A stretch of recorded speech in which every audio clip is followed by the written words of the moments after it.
Selamat datang kembali di Rumah Horor Indonesia. Semoga kalian semua ada dalam keadaan yang sehat dan berbahagia. Dan terkhusus buat saudara-saudara yang saat ini sedang terkena bencana, semoga ujian ini segera cepat berlalu. Semoga kehidupan teman-teman semua bisa sebaik sedia kala. Amin. Oh ya, mengingatkan juga teman-teman, selain kalian bisa mendengarkan RHI di Spotify, Noise, First Story, kalian juga bisa menikmati cerita horor semenit di YouTube Rumah Horor Indonesia. Oleh karena itu, yang belum datang, belum subscribe, bisa subscribe ke Rumah Horor Indonesia yang ada juga di YouTube untuk menikmati konten yang lain dari RHI. Malam hari ini saya akan membacakan sebuah cerita yang datang dari Eropa. Sebuah urban legend mungkin ya, atau ya sekedar kisah berlatar belakang Praha. Jadi kisah ini dimulai pada malam di Praha, tepat di balik lorong berbatu sempit di Malastrana. Berdiri sebuah tempat bernama Ludki Salon, toko boneka kuno milik pembuat marionet yang legendaris, Tuan Gregor. Jadi marionet sendiri itu adalah boneka yang ada talinya itu loh, yang dikendalikan dengan tali. Kita lanjut ya. Tuan Gregor yang terkenal karena obsesi dan keeksentrikannya telah meninggal 3 bulan yang lalu. Miklos, seorang penilai barang antik, diutus oleh pihak properti untuk menghitung warisan toko itu.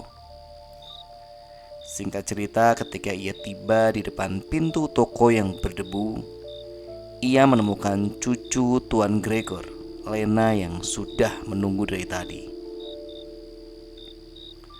Lena berdiri gemetar memunggungi pintu, seolah tak berani melihat ke belakang. Wajahnya sepucat cat boneka tua. Ia menyerahkan kunci tembaga yang berkarat kepada Miklos. Ini kuncinya, Mr. Miklos. Silakan ambil semua yang ada. Silakan nilai. Tapi dengarkan saya baik-baik. Jangan pernah sekalipun mencoba masuk ke gudang belakang, apalagi menyentuh boneka yang bergantung sendirian di sana. Itu kami sebut sang pemicu. Miklos kebingungan. Ia ingin membuka mulut, ingin bertanya, namun Lena menggeleng cepat. Ia melangkah mundur tanpa menoleh ke pintu toko sama sekali. Itu bukan sekedar boneka. Itu tempat kakek mengunci yang paling tua. Suara teriakannya tersisa di udara saat ia menghilang di telan kabut. Miklos menghela napas. Begitu kunci berputar dan ia melangkah masuk. Udara dingin menusuk keluar, bau debu, pernis kayu, dan rasa takut yang terakumulasi menyambutnya. Ribuan mata kaca marionet di rak-rak kayu seolah menoleh serempak mengawasinya. Miklos menyalakan lampu minyaknya. Di tengah pencahayaan remang-remang itu tergantung ribuan marionet. Miklos memulai pekerjaannya, mencatat marionet pria tua, kain beludru biru, marionet gadis penari. Miklos harus ekstra hati-hati melintasi lautan benang pemicu. Ketika ia membalikkan sebuah boneka kecil, ia terdiam. Ia bersumpah, ia melihat 50 boneka lain di rak yang berbeda ikut membalikkan kepala mereka. Semuanya menatap lurus ke arahnya secara serempak. Suara gesekan kayu yang sangat halus dan teratur terdengar samar-samar.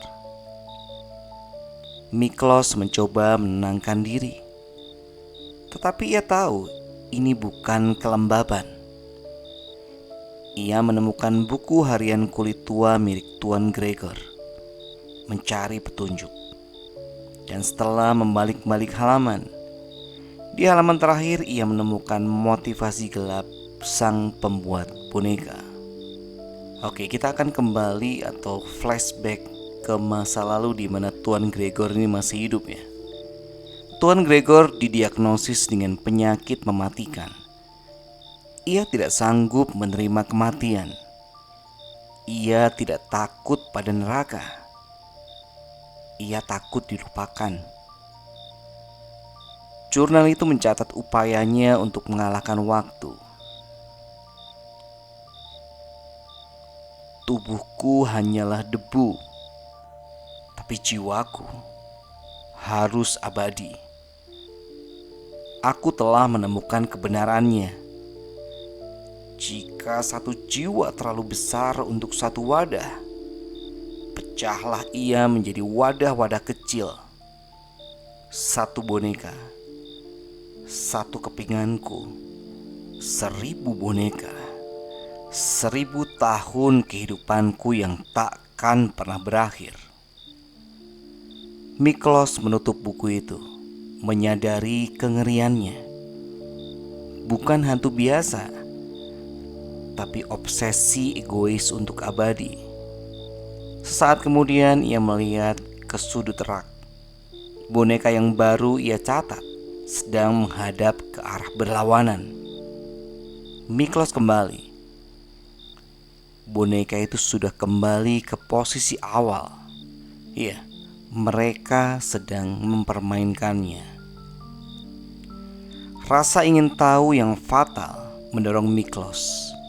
Ia melangkah ke ruangan belakang. Di sana tergantung sendiri ada boneka besar yang tidak berwajah, sang pemicu.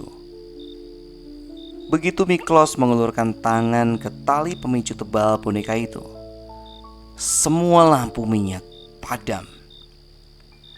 Kegelapan total. Suara ribuan benang yang berderak kencang disusul hentakan kayu serempak. 1000 marionet itu hidup secara instan. Ini adalah suara hentakan kaki kayu yang serempak dan benang pemicu yang mendesis. Benang-benang itu menjadi kaku dan tajam, seperti kawat-kawat putih yang mengayun memburunya. Miklos terperangkap. Ia melihat bayangan buram. Setiap boneka besar memiliki siluet samar seorang pria yang membungkuk di belakangnya. Kau hitung kami. Kau coba mengambil kami. Kami adalah 1000 mata Gregor. Kau telah merusak wadah kami. Dan kini jiwa kami terikat padamu. Kau tak akan pernah lepas dari kami. Dalam keputusasaan, Miklos meraih obeng. Ia mencabut sebilah kayu yang menopang pinggang boneka itu di dekatnya. Begitu kayu itu tercabut, boneka itu roboh ke lantai, diikuti oleh suara geletak boneka-boneka lain, seperti efek domino yang patah. Energi hantu kolektif itu seolah-olah padam tiba-tiba. Dengan terengah Miklos berhasil mencapai pintu. Napasnya tersengal. Pagi harinya ia segera menyerahkan kunci dan hanya mengatakan, tokonya tidak bisa dinilai, tidak bisa disentuh. Dia hanya ingin melupakan semua yang terbuat dari kayu. Beberapa hari kemudian, di kamar hotelnya, Miklos menghubungi Lena. Jawaban Lena sangat dingin. Miklos, saya sudah peringatkan. Dan sekarang, salah satu dari dia sudah ikut denganmu. Kakek, dia tidak akan pernah membiarkan orang yang merusak wadahnya pergi dengan tenang. Miklos memutuskan hubungan telepon. Ia mencoba menepis ketakutan itu. Namun saat ia merogoh saku jaketnya, tangannya menyentuh sesuatu yang keras dan aneh. Itu adalah fragmen kayu yang ia cabut dari boneka itu. Kayu itu terasa hangat dan berdenyut halus di tangannya. Miklos tidak lagi takut menjadi boneka. Ia takut melihat boneka. Ia takut pada setiap potongan kayu di dinding kamar, setiap kursi, setiap meja. Karena ia tahu di dalam fragmen kayu di sakunya ada bibit kebencian Gregor yang sekarang mengikutinya kemana-mana. Setiap boneka yang dilihatnya di jalanan Praha, kini ia yakini mereka adalah wadah yang siap menampung dan melipat gandakan dia kembali. Miklos telah lolos dari toko boneka, tapi ia tak akan pernah lolos dari paranoia akan semua marionet di dunia ini.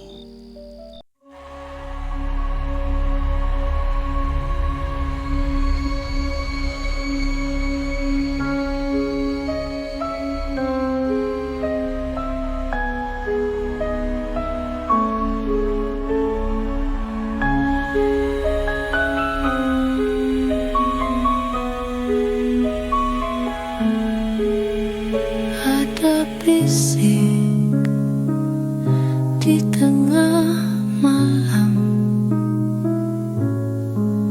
cerita tentang gelapnya dunia, tangis sunyi, langkah menggema, misteri gelap di balik jendela. Rumah ini penuh cerita kelam, temani malam penuh rahasia. Dengar kisah